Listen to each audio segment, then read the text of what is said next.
Welcome to What's Possible, conversations with inspirational leaders. I am happy to have Jake Brenner here today.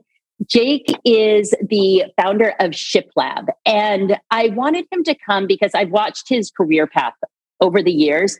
Full disclaimer, Jake is my nephew. And so I've gotten to watch the growth, the change, and just these leaps that he's taken into each next step. And I thought his story is so inspirational that I wanted to bring this out into the world. So Jake, welcome. Thank you. Happy to be here and appreciate the disclosure. Yes, I am your nephew, but I think that I've been really lucky that you're my aunt, because I think I've been able to use you as a sounding board and take a lot of the learnings that you guys talk about and apply them to business, which has worked out. I think we'll talk through some of that today, which is exciting. Well, thank you. And it's funny, I almost didn't say that you're my nephew. And it always pops out of my mouth because I am proud of you and I'm proud of what you've created. So I had to. Thank you. Thank you. So today, Jake and I always ask my guest, what are you passionate about? What's a topic that you really love talking about and that you embody? And it was a pretty obvious one. Jake landed on taking risks. And I think it's one of those things that it can feel so scary. And oftentimes we don't take risks. And then there's that path that we didn't take that, we wish that we did, or we might take a risk and we might stumble and then think I'm not doing it again, or we take a risk and it turns out exactly the way we hoped. So there's so many kind of mindsets around risk that I thought this is a great place for us to play. So one thing I always like to do before we really jump in is get a clear definition from my guest on what does that even mean when you take a risk, Jake? So I think risk, the way that I look about about risk is really kind of this identification of it's not a guarantee, and then figuring out how you navigate to that final decision through risk. So there's a lot of potholes, if you will. But if I'm driving down the road and there's a lot of potholes that I probably can't see half of them, right? I kind of like to navigate to the end and figure out what is it going to take me to get to that end, and then evaluate all the different options here. I could run into a ton of potholes along the way. What's that worst case scenario? Or maybe I don't hit any. Okay, wow, that'd be amazing. I don't know if that's going to happen. So, and then what's in between, and kind of evaluating that. And I think when you look at risk, always on the other side of risk, not always, but hopefully there's opportunity, right? So I think they really go hand in hand, and looking at risk from an optimistic way versus a pessimistic way, I think is really important. But also not shying away from pessimism and really embracing it, because at least for me, that has gotten me to optimism. And I think, I want to talk about that a little bit as we get into this, but I think I've found that too often people say, oh, they're such a pessimist. They're just a pessimist. Well, you can actually use that mindset to get you to optimism. And I think that my journey has kind of forced me to do that in many ways. So yeah, it's a really long, convoluted definition, but I really think that risk is just being able to look at something and say, I don't know the answer. I don't know the outcome, but gosh, I'm going to figure out every possible scenario. And then I'm still going to take that first step and just go for it. Yeah, I love that. One of the key things that I hear in that is it's not a guarantee. And that is essential in risk taking. There's no guarantees. Yeah. Then what I hear as you're talking is also that you're really intentional about thinking about the different scenarios, so it doesn't catch you necessarily off guard. Of course, there are surprises, but many surprises along the path. Yeah, right. However, when you're intentional and you think about where those potholes could be, even if it's not the exact pothole, you've almost primed your brain to say, I was expecting this. I was expecting, and that goes into, and I do want to dive into the pessimism to optimism side, but it kind of allows you to say, okay, I'm going to stumble. So there's that pessimistic side that gives your brain preparation. So then when you arrive there, you're like, I expected this. That's cool. Now we're going to do plan B, or we're going to detour this direction. So, sure. Or you're going to say, oh, there's another risk that I have to now evaluate and go forward with, right? You might not even have a plan altogether, but now you're starting at that next stage and saying, okay, great. Here's another risk. Let's go through the motions of figuring this out. Yeah, absolutely. And it takes your brain out of fear of uncertainty to expecting uncertainty. Yep. Yeah. Before we dive into, let's have our first thing go into that pessimism to optimism. I love how how you said that, because I do think we often will label somebody. It's like, well, Jake, it's just that you always see the world as half full. Of course you're able to create this. Or Right. this Sally Sue always sees everything as negative, So I would love to play there. However, let's start at the beginning real quickly, because I do think your career path has also shown how you've taken risks along the way to actually get to where you are as the founder of ShipLab, which of course we'll want you to describe what ShipLab is. Sure. Is at the end of that journey as well. Yeah. And so San Diego, born and raised, ended up going to Cal Poly for school, which is up in San Luis Obispo. Had not the standard graduate high school, go right to a 4-year at Cal Poly. I spent some time at Cal State Long Beach for a year, and it wasn't for me. I have a passion for helicopters and flying that I've had since I was a kid. And so I came back, I said, I wasn't really liking Cal State Long Beach.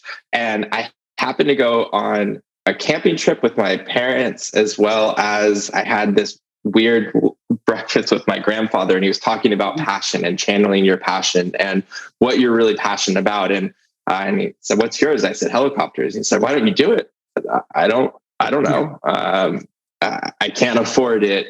It's dangerous, right? You can insert the laundry list of that. And so I said, you know what? I should do this. And so I said, I'm going to move back home, go to community college so I don't fall behind on kind of your traditional path, and go get my pilot's license. I had no idea what I was going to do with it, but I just said, this is something that's really important to me and something that I want to kind of check off my list and at least explore. And so after doing that, I got my license and I said, okay, now what?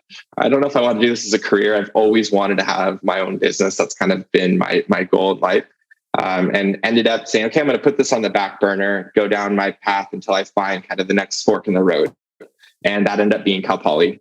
So I moved up to San Luis Obispo, finished out school there, worked at the Apple Store to kind of help get my way through college. And when college is over in San Luis Obispo, you either go north or south. You either move up to the Bay Area or you move south down to LA or San Diego. And so I decided to move back home and said, there's no way I'm working for someone. I'm going to start my own company. This is me. I'm going to do it.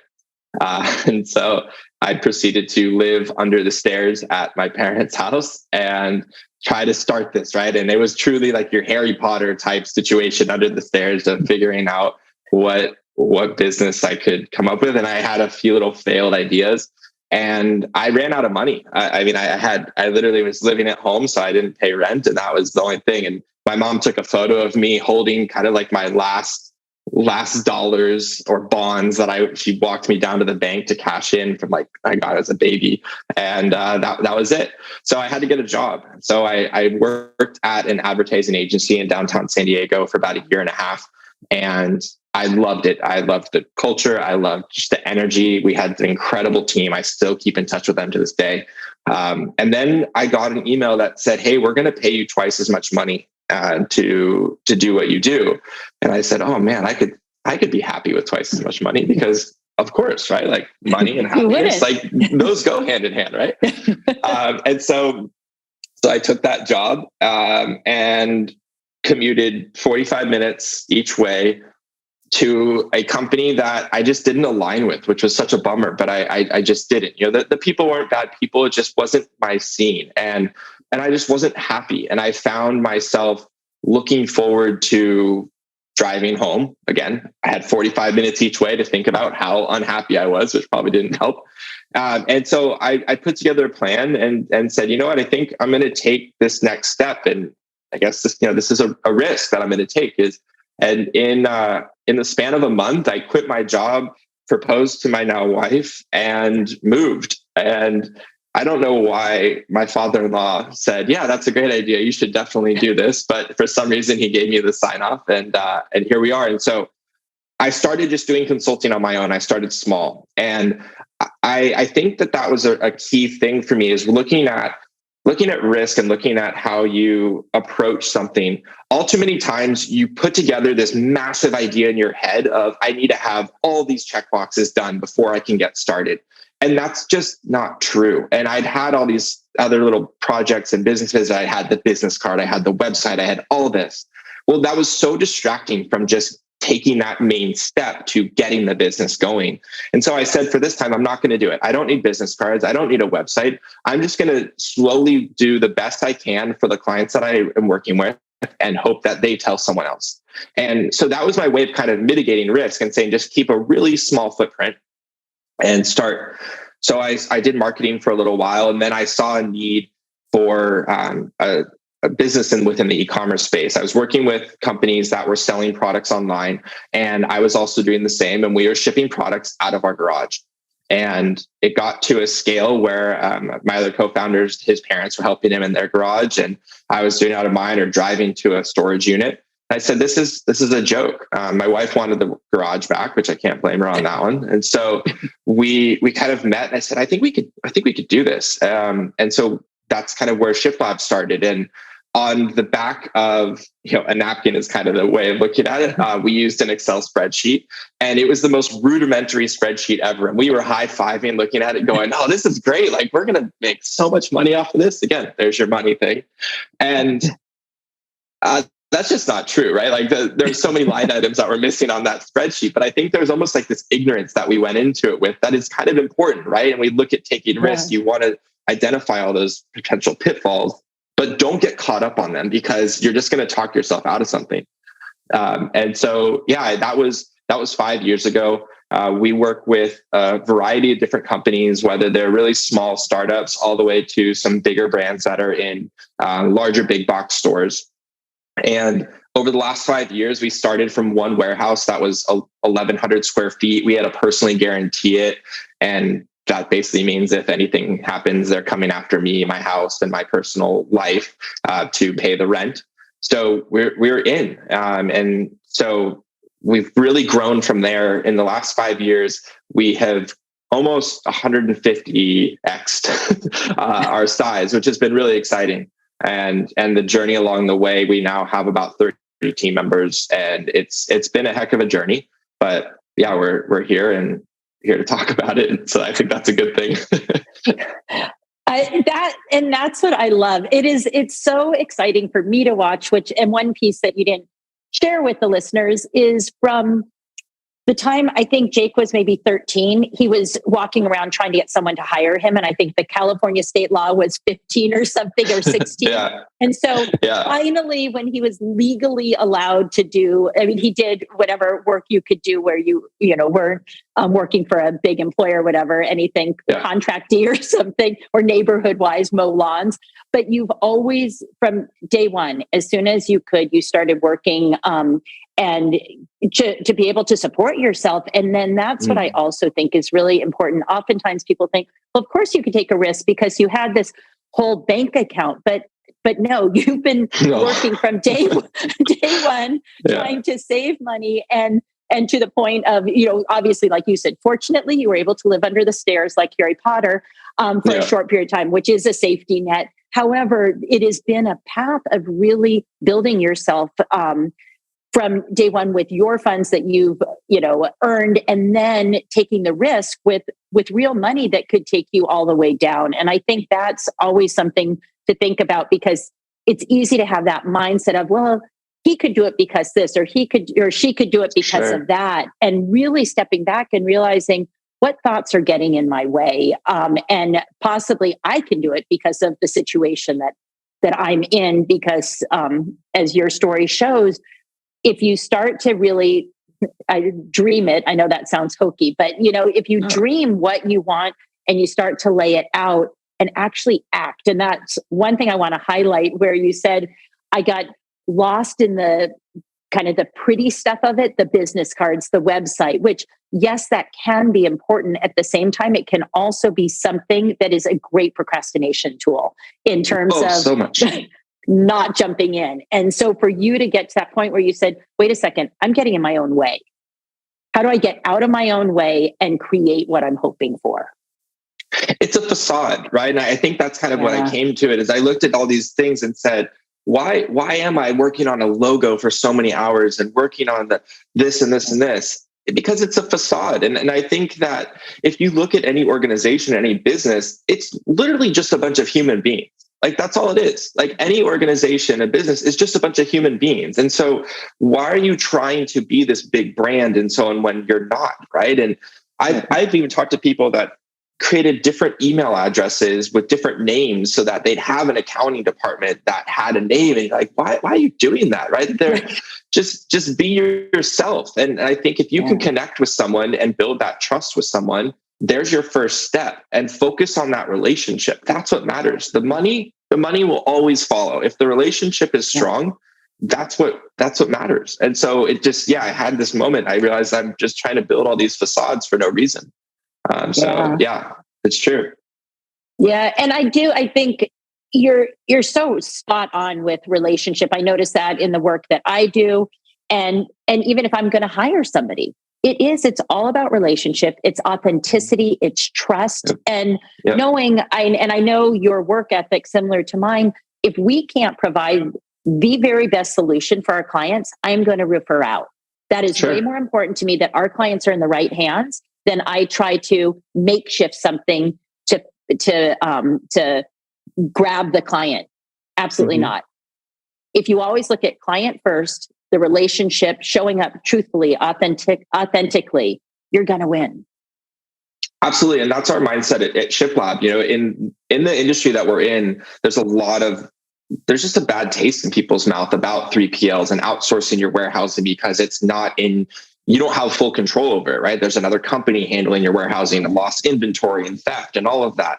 And in our industry, I think part of the reason we've been very successful is that same mindset. We care about the relationship that we have with our client. And that doesn't always mean it's a great fit for both parties. But I would say that most of our accounts that still, don't work with us this day, we've still left on good terms and said, you're looking for this.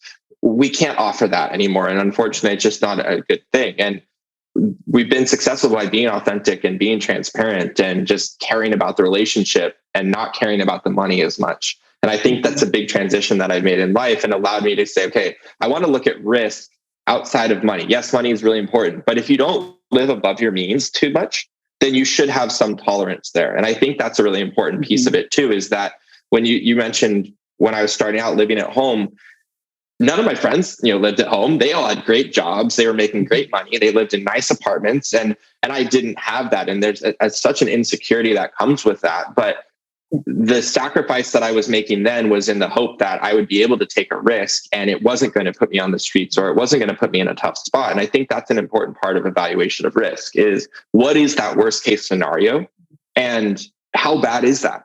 Right? Is that really that bad? And are you okay with that sacrifice? And if those things align, you kind of have to go with what are the facts and what are the feels? What does your gut tell you? What are the facts? What is really, really detrimental to you from a factual standpoint? Are you going to get sued, or what you're doing like completely illegal? Yeah, probably. That's a let's problem. maybe think about the facts a little bit more. But you really have to look at both of those and balance the facts and the feels. I think that's really, really important. Yeah, I like how you say that, the facts and the feels, because we do talk a lot about that when we're working with clients, actually, is what's factual, what story are you telling yourself? And then let's start to look at what's real and not. One other thing that you said that I really want to underscore as well, and I was just doing another interview or conversation yesterday with one of our people Marissa Heckman, that will be coming out shortly. She talked a lot about delayed gratification. And that's one of the things that I really hear in your story of taking risks is delayed gratification. It's way more fun to live in the fancy apartment when you graduate college than living under the stairs in your mom's house. However, you had a vision and you decided, you know what? There are going to be trade-offs here, and I'm going to take I'm going to be doing trade-offs until I'm able to be thoughtful, intentional, and jump out and trust that I will land on my feet. Yep. That takes time. But that end goal is there, and keep that vision, right? Keep thinking about that's where I'm going. That's where I'm going. That's where I'm going. I found that when I lose sight of that, I lose. Honestly, happiness, I think, is the first thing that I see go. I get really kind of anxious, and I lose that excitement and happiness of what I'm doing when I lose go. And I feel like I kind of I think kind of resetting and saying, okay, no, this is where I'm going. This is the direction I'm headed. Helps me kind of set that record. But yeah, it was really hard to see friends graduate from college with great signing bonuses, making great money, and just saying, no, I'll get there someday. But it's not today. And the risk that I'm taking now is going to be pay off dividends in the future. And it's not guaranteed, but I hope it does. Right. And so, yeah, you got to try. Yeah, you're trusting yourself. Let's go into just briefly the pessimism to optimism, and then we'll. Sure. I want to ask you to play 1, 2, 3 with me. But I'm curious your thoughts on that, because I think it's something I want to hear what you have to say, and I think it'll be important for our listeners who feel like I do lean towards pessimism. So jump on into that. Yeah, so I'm absolutely a pessimist, and that like it gives me chills and like pains me to say, but like I think I'm really vulnerable and say I'm a pessimist. Like I do truly think I am, and I never thought I was. I always thought I was happy-go-lucky, and I think that in my mind I'm absolutely a pessimist, and I feel like I'm looking at a risk and saying I need to get a new building, for example. And this has been a common path in our industry, right? Is we really have to build it before they will come. We need a warehouse space. I need space to put people's stuff to store it. I can't just put it out on the street and fulfill their orders. And that's a big jump from a capital standpoint, from a commitment standpoint. It's a huge, huge leap. And it's a massive risk. And so when I look at how much a warehouse costs, at each step we've jumped up, it's in the hundreds of thousands of dollars in rent each month that I don't have that money personally, right? And so we're evaluating this risk. And so I look at it initially and go, oh my gosh, there's no way we can afford that. And if we do this and it doesn't work out, then I'm going to have to lay off people because we're going to have to cut down because I'm in a 9-year lease or whatever that is. So I start looking at all the negatives, and I think that's healthy. I think that's natural, right? And I think that the glass is not half empty necessarily, but it's definitely not half full either, right? And you kind of have to look at both sides. And so what I found that helps me a lot that I do is I'll start to think about all the negatives and then go, okay, what are facts of those negatives, and what are just feelings that I have that are causing those negative things? And then I start to put together these scenarios of worst case scenarios. And again, this is sounding like, just got to go with me because it's going to get optimistic in a second. But I start to look at like, what are the worst case scenarios? And so when we first started ShipLab, I remember thinking to myself, I just personally guaranteed a warehouse and having to tell my wife that if this doesn't work, like they're coming after the house. I said, okay, well, what's the worst case scenario? They come after the house. Okay, what can happen before then? I could probably go drive for Uber, right? Or something, right? I could supplement my income with some other way. And I get that every business has different scales. To stop you could always come live with your aunt. So I could always live with my aunt. I'm driving Uber. I'm sorry. I love you, but I'm driving Uber. Yeah. So you could, right? There's these different angles. And I said, okay, well, that's not the life that I want necessarily, but it's not horrendous either, right? Like I could still get by until I kind of get my footing again and take that next step. So I run through all these different scenarios, look at spreadsheets, run numbers. Hey, let's say we don't hit this revenue target that we need, but we're still committed to this. Where are we at financially? Is this a good spot? It's a bad spot. Are we breaking even? Okay. And kind of run all of your things, get all of those facts out on the table, and then combine those with how you're feeling about the scenario. And the hope is that you start to use these facts to almost invalidate your pessimism and say, no, you know what? I was really scared of that. And that's really bad. But in the grand scheme of things, I think I'm going to still be okay. And is that still worth the opportunity that's on the other side of this risk? And I think you can kind of start knocking those scenarios down and say, scenario 1, yeah, me living with my aunt. Not terrible, like, because I still really want this, right? And it's kind of like this balance of how badly do you want something? And I think if you start utilizing that pessimist view, it's really easy to identify 100 different reasons to not do something. Okay, be natural to yourself, identify them, then start knocking them off. And then by the end of it, I found that I get to this spot where I'm so optimistic about it for 2 reasons. One is because I've basically convinced myself that all the pessimistic thought that I had in the initial part of this is either tolerable and the pain is tolerable, or some of it's totally unfounded and was just incredibly emotional. And I just said, no, just like get out of your head. Like you're just being crazy. And the second one comes from you, actually. When we were looking at one of our buildings, it was the biggest jump that we've made until the one that we're probably about to take. And this has helped me with this recent decision. You and I went for a walk and we kind of talked through things, and your process was so helpful for me because you said one thing to me. You said, what are the odds that you're going to fail at this? And I said, I think it's about 20%. And that was just my gut, right? That was my feel.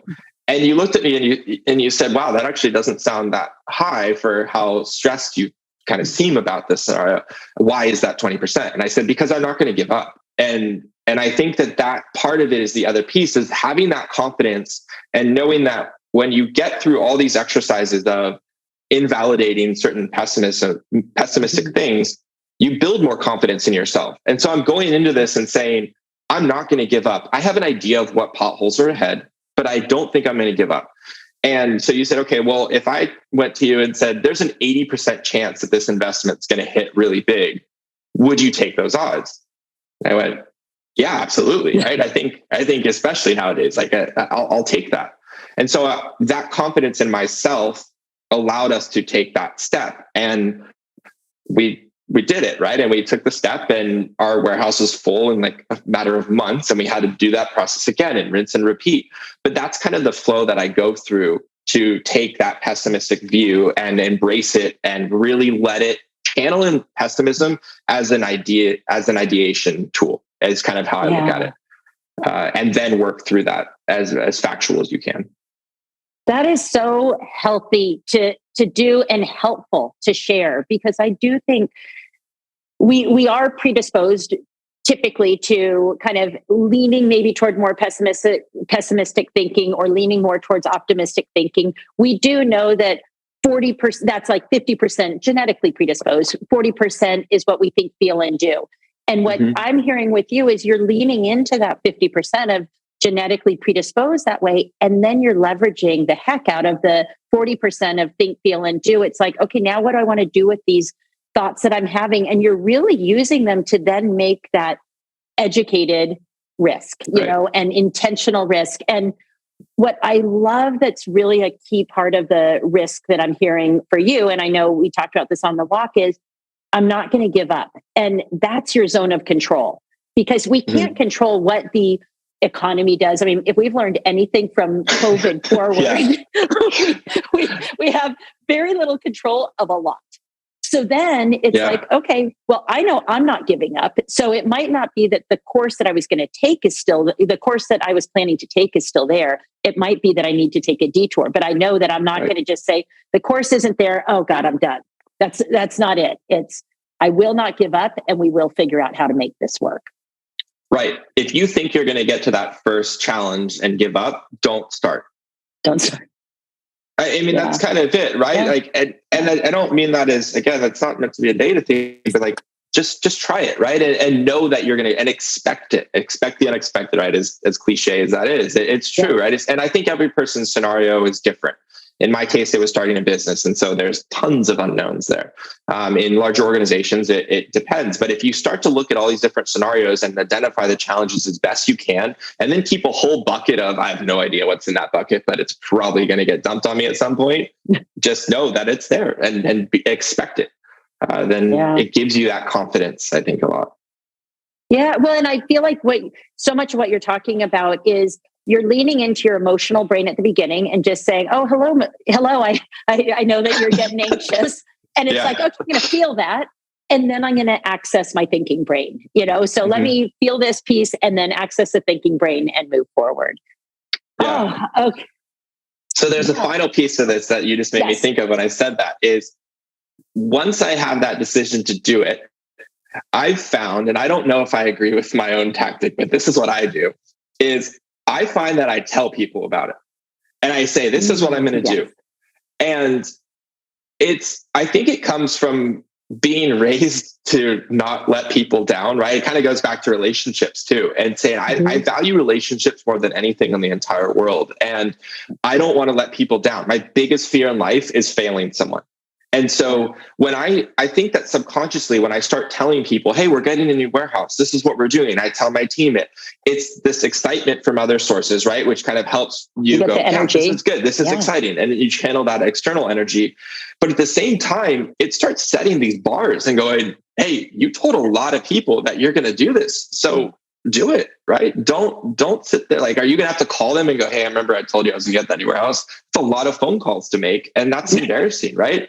And I don't want to let people down. And so I think it adds this pressure. I don't know if that's healthy always, but I think that's helpful, right? Is to kind of say, this is my intention. I'm going this way. And then you have people support you too, because what will happen is I will get calls from people and say, hey, I heard you were getting a new warehouse. You probably have more space. I know someone that needs that. And right. And you're kind of bringing in these external energies from different people and resource from other people to help you achieve that goal that you set out. Yeah, that is such an important point. And when we work with clients who are really trying to achieve new goals or outcomes, accountability is what I hear in that. You are making yourself accountable. And when you externally share, it really holds you more to the fire, if you will. 100%. And if you're hesitant to externally share, you do want to check in with yourself and say, why don't I want to make this public? Is it that I'm not planning to follow through? Is there something going on internally? But that public statement is huge, or it's a huge piece of creating goals and visions that you're actually going to accomplish or work towards. So, yeah. Oh, I'm glad you brought that up.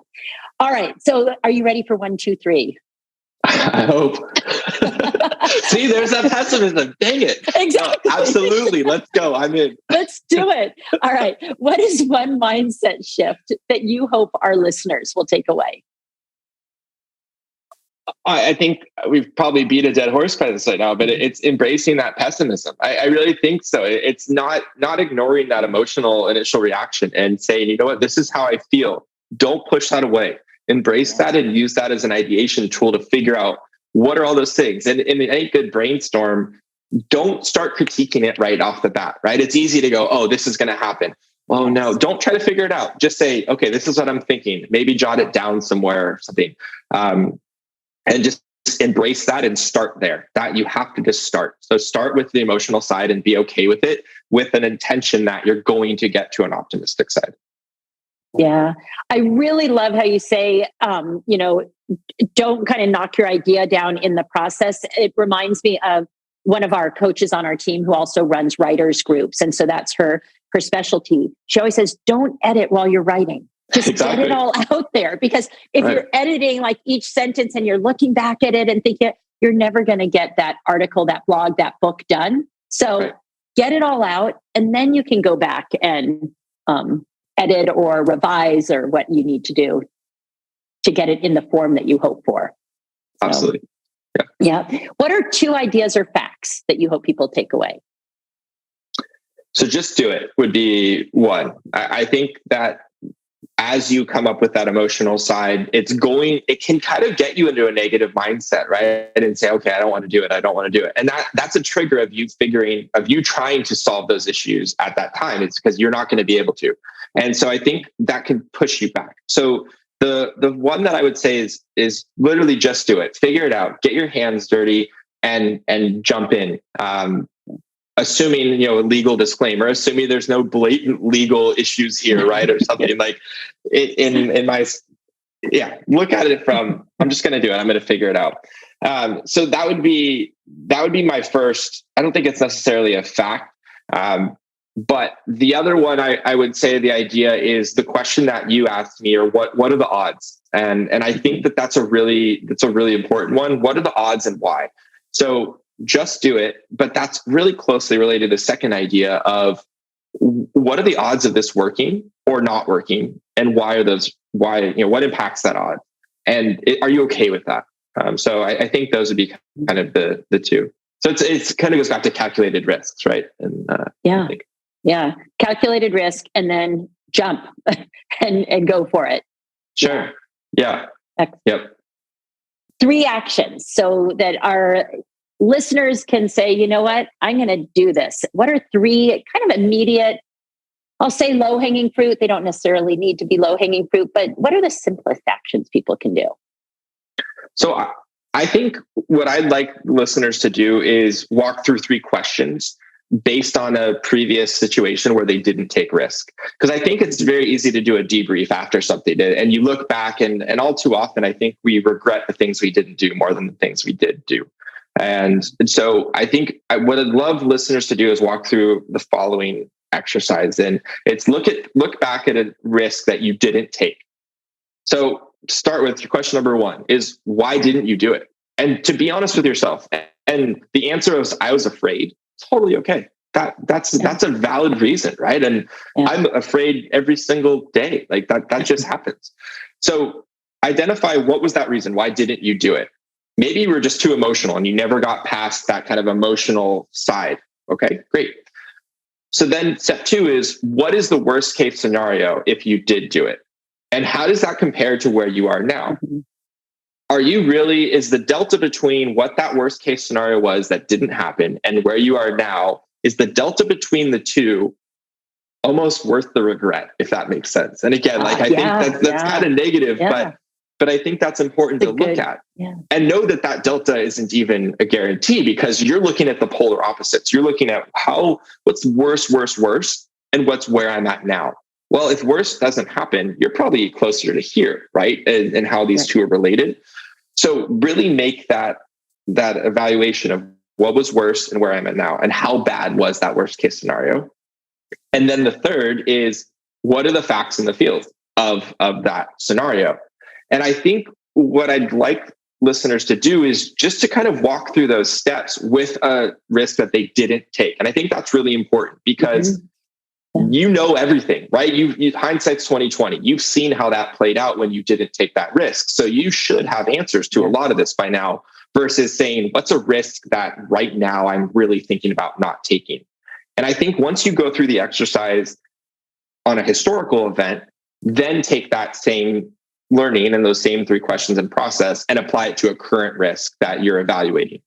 Because it's going to come up with other questions that I'm not some crazy guru at this, right? These are just 3 questions that I think have really helped me. And I think that you start to find questions that resonate with yourself internally. And so when you look at these, you might come up with a 4th question that pops into your head that helps give you that confidence, that validation, and that invalidates the pessimism.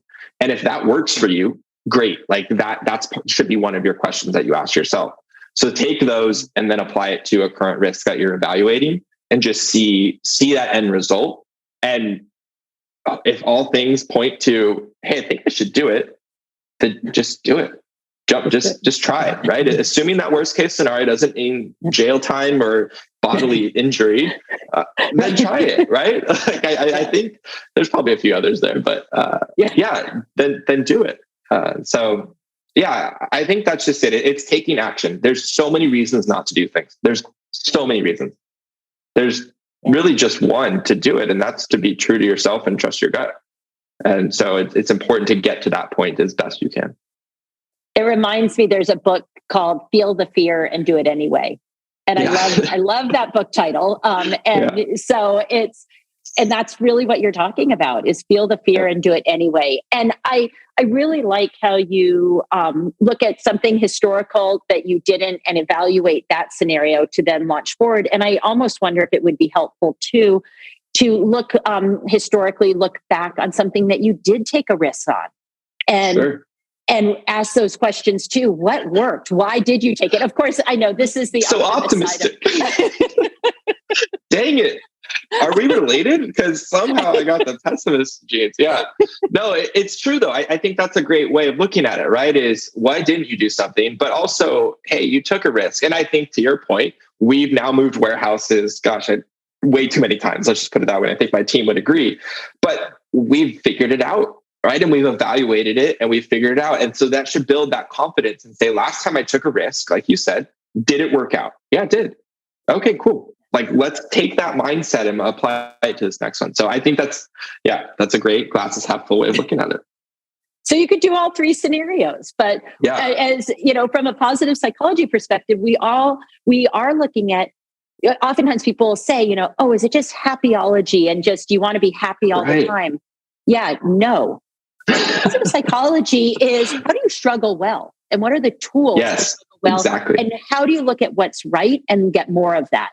And so I think what you laid out is great, and then also looking at where have I been successful and how can I replicate that? So, final thought, what's possible when somebody takes a risk? Honestly, like this is so cliche, but the first thing that pops into my head is anything. And I do truly mean that, right? Like I hate that answer. Like anything is possible, right? With a banner and all that. But I do truly think that anything is. And if I want to drill down a little bit deeper on that, I think anything is possible that is within reason. And it's up to you to establish what that reason is, right? I want a flying hoverboard. Okay, well, that's probably possible, but let's figure out and kind of walk through the process to get there. Yeah, that's maybe not as likely.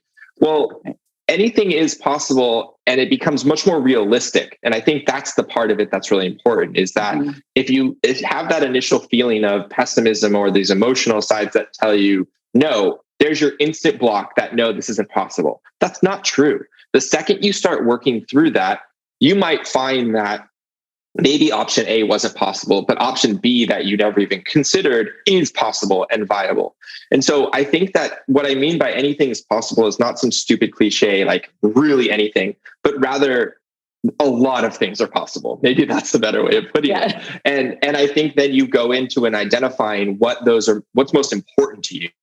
And you're able to actually execute on them because you've kind of done the homework and the process to get to that point, as opposed to just blindly jumping into something and crossing your fingers. I don't think that's going to give someone the mental clarity in the moment that they're in it to, kind of dodge punches and jabs, right? Like what the phrase is, everyone has a plan until they get punched in the face. It's kind of I think the phrase. And unfortunately in my life, that's happened to me more literally in college, but, and it's true though, right? If you kind of go into it going, I think there's going to be some I'm not a boxer, but like some potholes along the way. Right. I know they're there.